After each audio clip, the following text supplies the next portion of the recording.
May mga taong hindi mo naman type sa una. Hindi mo naman napansin noong una mong nakita.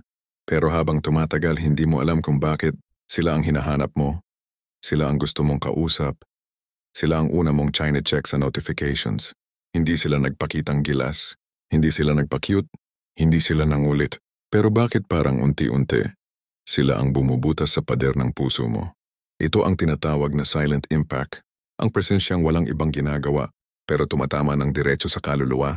At kung kaya mo itong buuin, kaya mong gawin na siya ang maunang ma-fall sa'yo, kahit hindi ikaw ang unang umamin.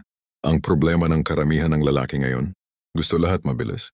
Mabilis na reply, mabilis na affection, mabilis na kilig, mabilis na confirmation na gusto rin kita. Pero ang babae, hindi ginagawa ng shortcut ang puso niya. Hindi mo pwedeng pilitin. Hindi mo pwedeng sabihin, uy, fall ka na agad ha? Hindi mo pwedeng utusan, utakan o idaan sa pilit. Kasi ang babae nahuhulog sa proseso, hindi sa pressure. Kaya karamihan ng lalaki, bigo, kasi ang ginagawa nila, lahat ibinibigay sa una. Lahat ng sweet messages, effort, compliments, good morning, good night. Hanggang sa wala nang natira. Pag wala ng mystery, pag wala ng thrill, pag wala ng tension, wala na ring attraction. Kung baga binuksan mo agad ang libro, nang hindi mo man lang hinayaang maging curious siya kung ano bang laman ng kwento mo. Isipin mo to, may dalawang lalaki na parehong may gusto sa isang babae. Yung una todo bigay, araw-araw nagme-message, laging available, laging may pa-cute, laging miss o, laging ingat ka, laging dito lang ako for you. Ang ending, parang kapatid lang ang tingin sa kanya. Pero yung isa hindi todo effort, hindi nangungulit, hindi nagpapapansin, pero pagkausap mo siya parang may kung anong bigat sa presensya niya. Hindi siya sweet ng pilit, pero may aura siyang hindi madaling kalimutan. At guess what? Sa bandang huli, mas siya ang inuuna ng babae. Mas siya ang unang naiisip. Mas siya ang mas gustong kausap. Bakit? Kasi may impact siya. May presensyang hindi ma-explain. May paraan ng pagdadala na hindi nagpapakitang naghahabol, pero hindi rin umaalis ng parang walang pakialam. Ang attraction ng babae ay hindi sa bilis, kundi sa lalim. Hindi siya nahuhulog sa mga salitang paulit-ulit. Nahuhulog siya sa mga energy na hindi niya maintindihan. Nahuhulog siya sa presensyang hindi magulo, hindi maingay, pero malakas. Kung gusto mong siya ang maunang ma-fall sa'yo, kailangan mong unahin hindi ang pagpapakilig, kundi ang presensya mo. Hindi presensya na physically nandyan, hindi presensya na nagsisend ng kumain ka na 5 beses sa isang araw. Hindi presensya na pang good morning babe. Kahit hindi pa kayo, ang presensyang tinutukoy ko ay yung presensyang nararamdaman kahit wala ka. Yung tipo ng lalaki na tahimik pero buo. Hindi insecure. Hindi nagmamadali. Hindi nagpapakita ng pagkalito. May sarili kang mundo, sarili mong rhythm, sarili mong direksyon. At dahil may direksyon ka, nararamdaman ng babae na hindi ka desperado. Hindi mo siya ginagamit para mabuo ang identity mo. Hindi mo siya hinahabol para lang may validation ka. Ang babae kahit hindi niya sabihin, hinahanap niya ang lalaking kompleto sa sarili kasi yun ang lalaking hindi madaling mawala sa isip. Kasi bihira na yan ngayon. Isang maikling kwento, may isa akong kakilalang babae, si Althea, maganda, matalino, independent. Marami ng lalaki ang nagtry manligaw sa kanya pero wala talagang tumatagal. Hanggang sa may nakilala siyang lalaki, si Ramon. Hindi gwapo, hindi social, hindi lagi online, pero may kakaiba. Kapag kausap niya si Ramon, hindi ito nagmamadaling patunayan ang sarili. Hindi siya nagpapakita ng panggigigil. Hindi siya nagbubuhos ng motibo na parang desperado. Tahimik siyang kausap, pero bawat salita niya may bigat. Hindi siya nagme-message ng madalas, pero kapag nag-message siya may sense. May lalim. Hindi siya showy, pero hindi siya cold. Hindi siya sweet, pero hindi siya manhid. Alam mong marunong siyang magmahal, pero hindi niya ibinibigay agad. At doon nahulog si Althea, hindi dahil mabait si Ramon, kundi dahil may presence si Ramon. Presence na hindi tumitili, presence na hindi nangungulit, presence na hindi nagpapakitang kailangan kanya para maging buo. Presence na hindi mo makalimutan. Ang tao ay nahuhulog hindi sa ingay. Nahuhulog siya sa timing. Hindi sa paulit-ulit na mensahe, kundi sa isang mensahe na tumama. Hindi sa taong palaging nandyan, kundi sa taong minsang nawala, pero naramdaman mong may kulang. Ang presensya ng lalaki ay parang amoy ng kape. Hindi mo siya nakikita, pero pag naamoy mo, hindi mo malilimutan. Hindi mo kailangan ng pogi points. Kailangan mo ng impact. Isang uri ng vibe na kapag nakilala ka niya, hahanapin ka niya. Kahit hindi mo siya hinahabol, tignan mo sa social media. Yung mga lalaki na araw-araw nagsisend ng stories o reacts, nakakatuwa sa una pero mabilis nakakasawa. Pero yung isang lalaki na hindi nagpaparamdam araw-araw, pero pag nag-comment, simple lang pero may sense. Yung isang lalaking hindi nagla-like sa lahat ng posts niya, pero pag nag-like siya parang special. Yung ganitong presensya, iyon ang nakakabaliw, iyon ang nagiging dahilan para siya ang maunang ma-fall. Hindi dahil sa effort, kundi dahil sa energy. Sa dulo, hindi mo mapapa-fall ang babae sa sobrang effort. Ang effort may expiration. Ang presensya wala. Kung marunong kang magdala ng sarili mo, marunong kang maging kalmado, marunong kang maging misteryoso nang hindi nagmamalinis. Mararamdaman niya ang lalim mo, at kapag naramdaman niya na may lalim ka, siya na mismo ang magbubukas, siya na mismo ang titingin, siya na mismo ang magtataka. Bakit siya ang naiisip ko? Bakit siya ang gusto kong kausap? Bakit siya? At doon nagsisimula ang pagbagsak. Hindi mo siya itutulak, hindi mo siya tutulungan. Babagsak siya dahil sa paraan mo dalhin ang sarili mo. May isang uri ng tensyon na hindi mo nakikita, hindi mo nahahawakan, pero ramdam mo sa bawat segundo.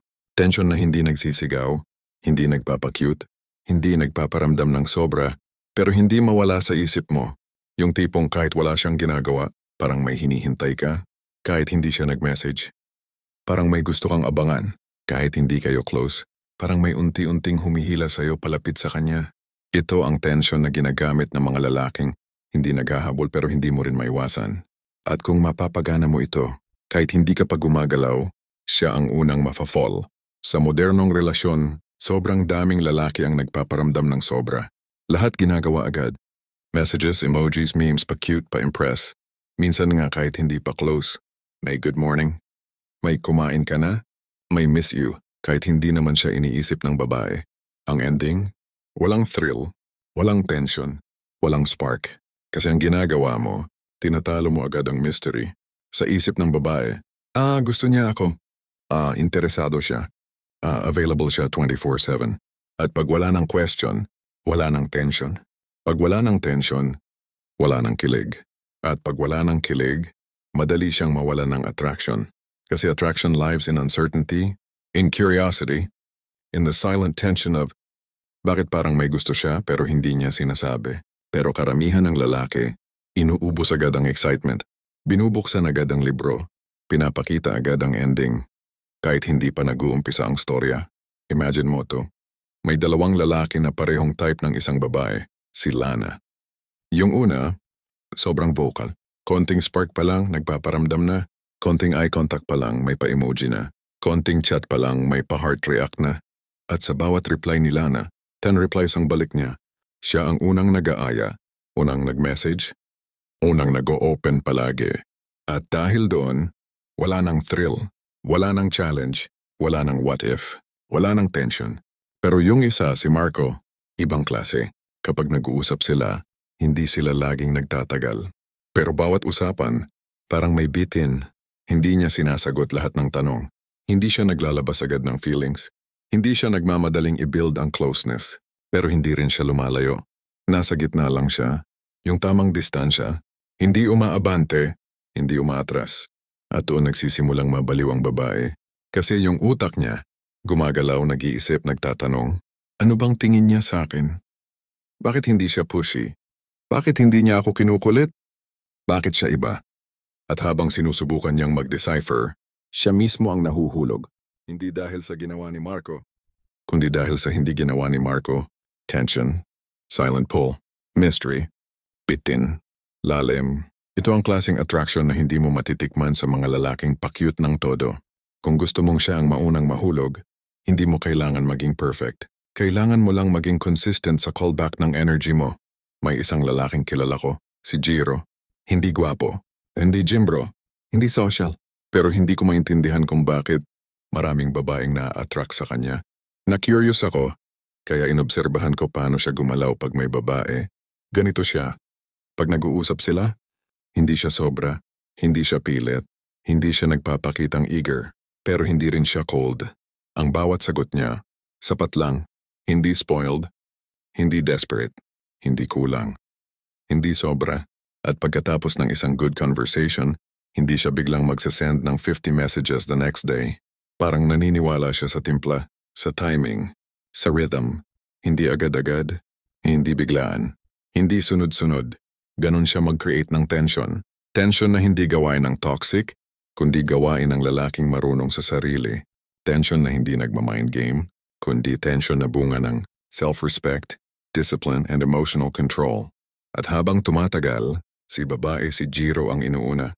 Hindi dahil sweet siya, kundi dahil interest commanding siya. Hindi dahil expressive siya, kundi dahil may emotional gravity siya. Hindi dahil nagpaparamdam siya palagi, kundi dahil minsan, pag nagparamdam siya, tatama. Ang tension sa attraction ay parang alon. Kapag sobrang lakas, nakakatakot at nakakapagod. Kapag sobrang hina, hindi mo mararamdaman. Pero yung steady na alon na dahan-dahang dumadampi sa baybayin, yun ang nagbibigay ng rhythm. Yun ang naghahatid ng bagong hugis. Yun ang nakaka-relax pero nakaka-excite. Yun ang pababalik-balikin ka. Ganun ang lalaki na marunong sa tension. Hindi ka tinutulak, pero hindi ka rin hinahayaan lumayo. Hindi ka sinusugod, pero hindi ka rin binabalewala. Tama lang. Sapat lang. Bitin pero hindi kulang. Kalmado pero hindi malamig. May distansya pero hindi hiwalay. At yan ang pinaka-dangerous na uri ng attraction. Sa panahon ng digital romance, lahat mabilis. Isang swipe, isang react, isang scene, isang message. At dahil doon, nawala ang tension, nawala ang kilig, nawala ang anticipation. Pero may ilang lalaki, kahit sa social media, marunong pa rin gumawa ng presence. Hindi everyday, hindi pressured, pero classy, malinis, may lalim. Kapag nag-comment sila, hindi OA, hindi pa cute, hindi nanghaharot, pero may laman. Kapag nag-message sila, hindi manggugulo, pero hindi rin pa hard to get. At sa bawat maliit na interaction na ganon, si babae ang nag-iisip. Hindi si lalaki. At habang iniisip ka niya, nahuhulog siya ng unti-unti. Kasi ang utak ng babae, magaling gumawa ng kwento. At kung ikaw ang bida sa kwento niya, kahit hindi mo alam, nahulog na siya. Kung gusto mong siya ang unang ma-fall, tigilan mo ang sobrang pagpapacute, tigilan mo ang oversharing, tigilan mo ang pagiging available palagi. Kasi ang babae, hindi nahuhulog sa lalaking madali. Nahuhulog siya sa lalaking may lalim, may rhythm, may disiplina, may misteryo. At ang tension, ang tamang tension, ay ang secret language ng lalaki na hindi gwapo, hindi sosyal, pero hindi makalimutan. Kung kaya mong i-maintain ang tension na hindi toxic, hindi manipulative, kundi natural at grounded, then kahit hindi ikaw ang unang umamin, ikaw ang unang mamahalin. May mga taong dumarating sa buhay mo na hindi mo naman hinanap. Hindi sila maingay, hindi sila demanding, hindi sila nagpapakitang kailangan mo sila. Pero sa hindi mo maipaliwanag na dahilan, hinahanap-hanap mo sila. Kung hindi sila nag-message, parang may kulang. Kung hindi mo sila nakita sa feed, parang may nawawala. Kung hindi mo sila nakausap, parang may space sa puso mo na hindi mo maintindihan. Ito ang enerhiya ng taong hindi nanghihingi, pero sila ang hindi mo maiwasang balikan. At ito ang pinakamalakas na paraan para siya ang maunang ma-fall sa'yo. Ang pagiging lalaking may presensyang hindi dependent, pero may puwersang nakaka-addict. Sa love, karamihan ng lalaki ngayon, Needy. hindi nila inaamin, pero makikita mo sa bawat kilos. Laging nag-aabang ng reply. Laging may tanong na, bakit di ka nag-message? Laging gustong may reassurance. Laging nangangailangan ng attention. Laging nagpapahabol kahit hindi naman dapat. Akala nila ito ang pagmamahal. Pero sa totoo lang, ito ang pinakamabilis na paraan para mawalan ng attraction ng babae. Kasi ang energy na kailangan kita ay hindi romantic sa mata ng babae.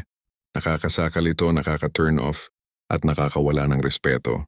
Ang babae ay hindi nahuhulog sa lalaking naghahanap ng sagot sa kanya. Nahuhulog siya sa lalaking kompleto na kahit wala siya, pero mas gumaganda ang mundo kapag kasama siya. Imagine mo ang dalawang lalaki. Yung una palaging nandoon. Laging nagme-message. Laging nag-aabang. Laging may pasaring na lungkot kapag hindi pinansin. Laging naghahanap ng validation. Laging nagpaparamdam ng kakulangan. Sa una, cute. Sa una, sweet. Pero habang tumatagal, parang nagiging trabaho siya. Parang responsibility. Parang bata na kailangan mong alagaan. Walang excitement. Walang depth. Walang masculine energy. Walang attraction. Yung isa naman ibang klase. Hindi siya demanding. Hindi siya nangangailangang pansinin. Hindi siya umaasa na siya ang priority mo. Pero kapag kausap mo siya, buo siya. Stable siya. May sariling mundo. May sariling lakad. May sariling pangarap. At hindi kanya kinukuha para punan ang isang butas sa puso niya. Kaya kahit hindi siya nanghihingi, siya ang gusto mong i-message. Siya ang gusto mong unahin. Siya ang gusto mong kausap. Siya ang gusto mong makasama. Bakit? Kasi wala siyang hinihingi sa'yo. Pero kapag kasama mo siya, parang mas nagiging ikaw ka. At yun ang pinaka-dangerous na uri ng attraction. May isang lalaking kilala ko, si Theo. Hindi gwapo, hindi social, hindi milyonaryo. Pero lagi siyang nagtataka kung bakit. Kahit saan siya mapunta, laging may babaeng na-attract sa kanya. Hindi siya sweet, hindi siya ma-flirt, hindi siya polished na Prince Charming. Pero iba ang presence niya. Kapag kasama mo siya, hindi mo mararamdaman na sinusuyo ka niya. Hindi rin siya passive, pero may carved calmness sa katawan niya. Hindi siya nagmamadali. Hindi siya nag-a-adjust para magustuhan mo siya. Hindi siya nagpapa-cute para mapansin mo siya. Maring hindi ikaw ang priority niya, pero kapag kausap ka niya, doon mo mararamdaman na present siya. Genuine, grounded listening. At habang tumatagal, mapapansin mo na gusto mo siyang kausap. Hindi dahil nagbibigay siya ng affection, kundi dahil nagbibigay siya ng kalma. Si Theo ay may energy na hindi umaasa, pero nagbibigay ng warmth. Hindi needy, pero hindi rin distant. Hindi demanding, pero hindi rin nagpapahabol. May sariling buhay, pero may space sa loob niya para sa iba. At hindi siya takot na ibigay yon. Sa tamang babae, sa tamang oras, sa tamang paraan. Kaya maraming babae ang naadik sa vibe niya. Hindi dahil siya ang pinakamagaling mag-text, hindi dahil siya ang pinaka-sweet, hindi dahil siya ang pinakamaganda ang katawan, pero dahil siya ang lalaking hindi nagiging dependent sa emosyon mo. At sa panahon ngayon, kung saan halos lahat ng lalaki nagpaparamdam para sumipsip ng validation, si Theo lang ang hindi sumusunod sa pattern. Kaya siya ang naiiba, kaya siya ang hinahanap, kaya siya ang una nilang naiisip, kaya siya ang unang inaamin nilang nagugustuhan nila. Ang energy ng lalaking hindi nanghihingi, pero binabalikan para siyang hangin. Hindi mo siya hawak, hindi mo siya pwedeng i-control, hindi mo siya pwedeng pilitin, pero mararamdaman mo siya kapag tama ang pagkakataon. Hindi siya nananakal, pero nagbibigay siya ng hinga. Hindi siya sumisigaw, pero naririnig mo siya. Hindi siya laging naroon, pero hinahanap-hanap mo siya dahil nagbibigay siya ng comfort na hindi mo makita sa iba. Ang lalaking needy ay parang kulob na kwarto. Mainit, mabigat, nakakabigla. Pero ang lalaking self-contained, ang lalaking hindi nagmamadali, ang lalaking hindi nanghihingi. Siya ang simoy ng hangin, sa hapon ng taginit. Hindi mo kailangan, pero hanap mo. Sa panahon ng message bubbles at scene zones, madaling makita kung sino ang needy. Hindi nag-reply, biglang magtatampo. Hindi nag-online, biglang mag-i-interpret. Hindi nag-send ng emoji, biglang paranoid. Pero yung lalaking may emotional independence, ibang klase ang galaw. Hindi siya natataranta. Hindi siya nagmo-monologue sa chat. Hindi siya nagte-text ng okay lang ba ako.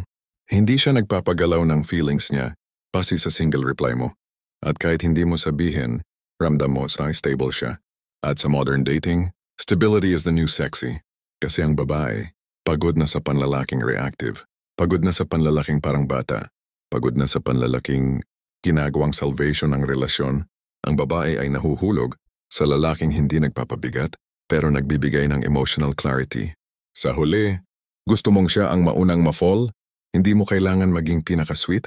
Hindi mo kailangan maging pinaka-effort. Hindi mo kailangan maging pogi.